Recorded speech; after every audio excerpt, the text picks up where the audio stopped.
In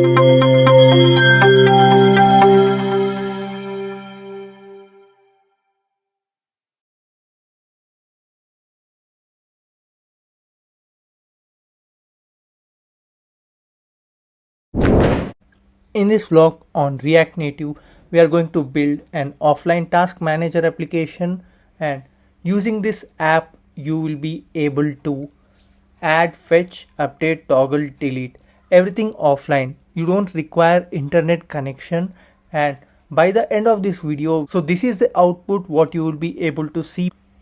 So here you can add a new task here and try to toggle the task and update the task as well, and also you can finally delete the task. Stay tuned till the end. I think you found this interesting. If yes, do like, share and subscribe to our channel for more interesting content. And also don't skip any part of the video. I'll try to make it a very short one. So here I have created this project and I'll be providing you the command here. Using this command you can create this particular project through the terminal. Let's get started with this particular tutorial and try to add the required imports. So once I add the imports, right, I will explain through why we require these particular imports and what we need to do further.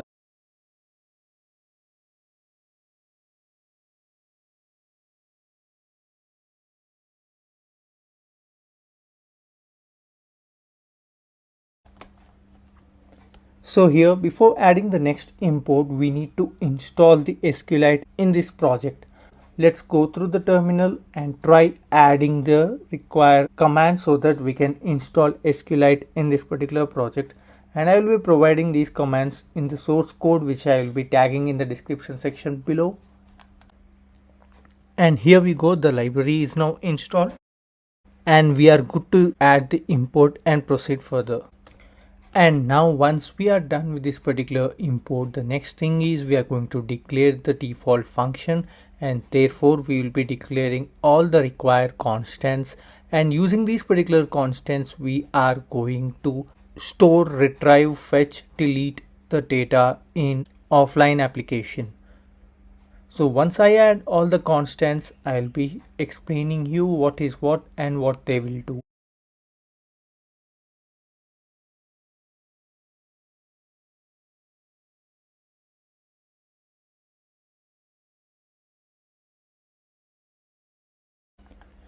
So now we have added DB, task, title, modal, visible, current task, new title. These are the constants we have added now, and using state we are going to store them and try to fetch them. And again, these constants are of various types like a boolean and string and array. So the main thing what we would doing with this particular use state is we are going to make use of this particular data during the state changes. And in our previous tutorials as well, we have made use of use state. There I have in detail explained what is the use, and because this tutorial we are mostly concentrating on the offline application, and so I'm not going in detail in this particular concept. And the next thing is the important thing where we would like to initialize the database. That is, we are going to declare the database and try initializing it, and also creating our first table where we try to store the data which we are trying to make use in the offline DB application. So here now we are making use of use effect, React hook, and trying to initialize our database. And in other tutorial and in the next tutorial mostly I'll try to explain you what is the React hook and what especially use effect and other React hooks are used for. But in this particular tutorial, just remember we are trying to initialize the database with the help of this particular use effect React hook.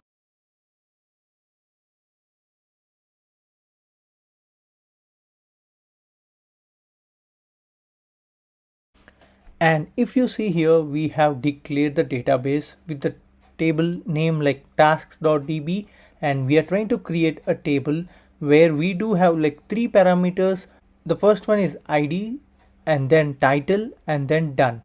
So these are the three parameters which we are having particular database, and you can also further add multiple depending upon your application requirement, but for the tutorial purpose these three are fine for now. And finally we'll try to call the init database. And now we will proceed further. After the initialization of DB, the next thing is we are going to declare the CRUD operations like fetch, add, update, delete, toggle.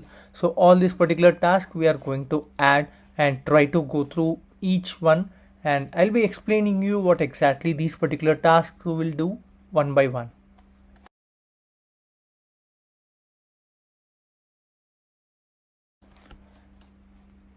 And here we have declared the first task like fetch task, where we try to fetch all the tasks that are available in the database and try setting the task the use state which we have declared initially to populate the list view.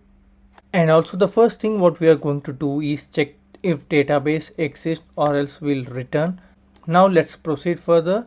And before going to the next task, let's try to add the fetch task in the previous method where we have created the initialize DB, and try to fetch the task once we have created the database. And also we need to specify the dependencies, as we are using use effect, that is a React hook. We need to specify the dependencies when this particular method needs to be called. And for now I'm just specifying the empty array because I don't have any specific dependencies, but later if we require it, then we can add in this particular array. And now the next thing is we are going to write a query to add a task into the database.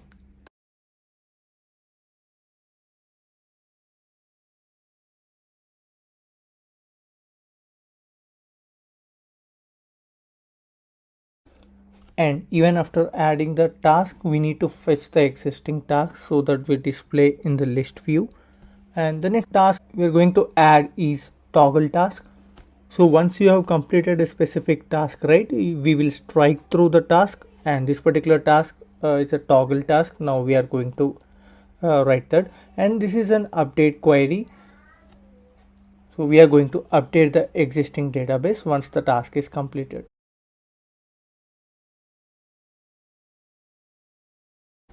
And now that we have added this particular task, we need to also add the fetch task here, so that after the toggle task we need to update the list with the strike through. And also I missed two things here, like ideal deadline I added, so it's ID, but it's a typo again, change in the both the places. And also here we are trying to do the update task by setting done status based on the ID, like a 0 or 1. And the next step is the delete task. We'll be deleting the task based on the ID provided.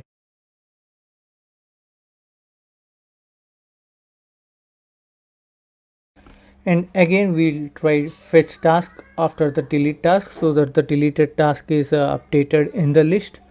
And the next thing is update task, where we try to click on a particular task and try updating it through the pop-up window.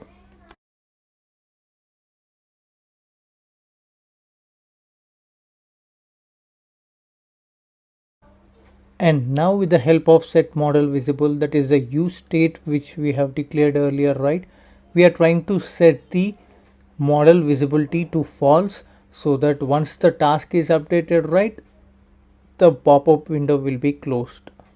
And once you click on the update button, right, the pop-up window will be set to true and it will be opened in background. And the next thing is we need to create the render item ready, that is the row which is getting displayed in the list, right. So now we are going to design that particular row, and in that row what are the things which we require, like when you touch on the list view, right, so we are making use of a touchable opacity, so that whenever you tap on it, we can open that particular row, so that the pop-up box will be open where you can update the information.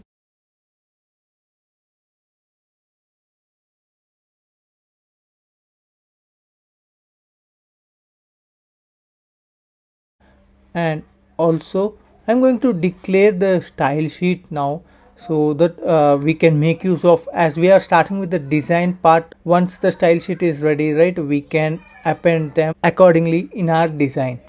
And also in this vlog we have in detail discussed about style sheet and inline style and what is the difference and when to use what. So the link for this particular tutorial I will be providing in the description section below, and I suggest you to go through it if you are a beginner and or if you are having any queries regarding the style sheet. So we will be creating style sheet one by one for the container, text, input text, so on, and also the pop-up box also we'll be trying to create a style sheet now.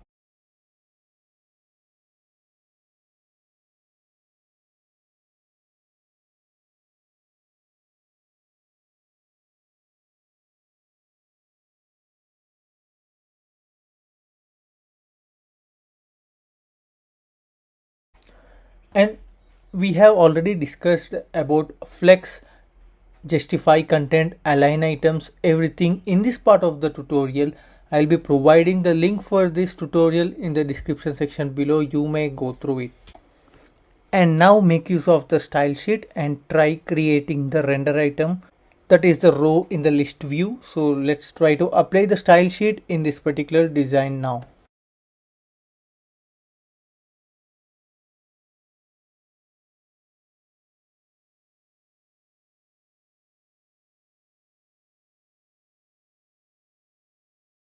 And now we'll be adding two buttons for delete and update.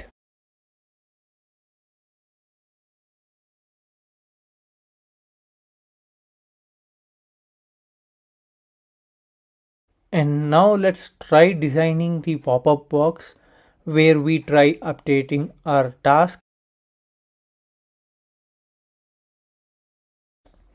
And now the list item is ready. Let's try designing the complete screen where we provide the input box and the list view.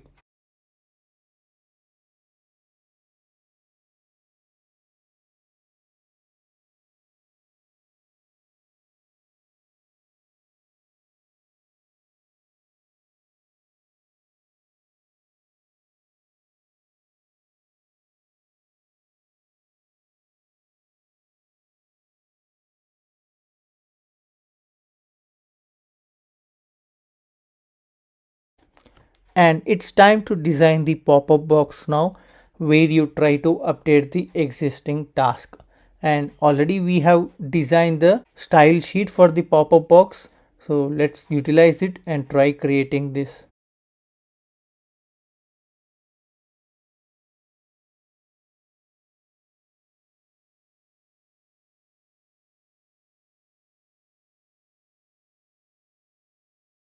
Now let's try to run the code and see the output once. And now that we have got an error, and let's try to resolve this. And the issue is pretty clear. We need to move the style sheet out. And now try rerunning the code.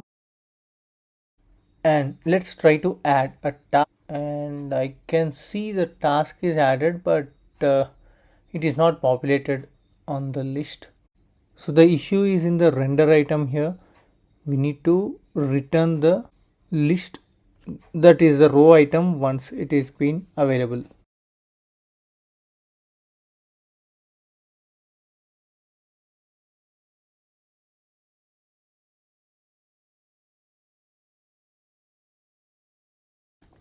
Now let's try to add the second task here.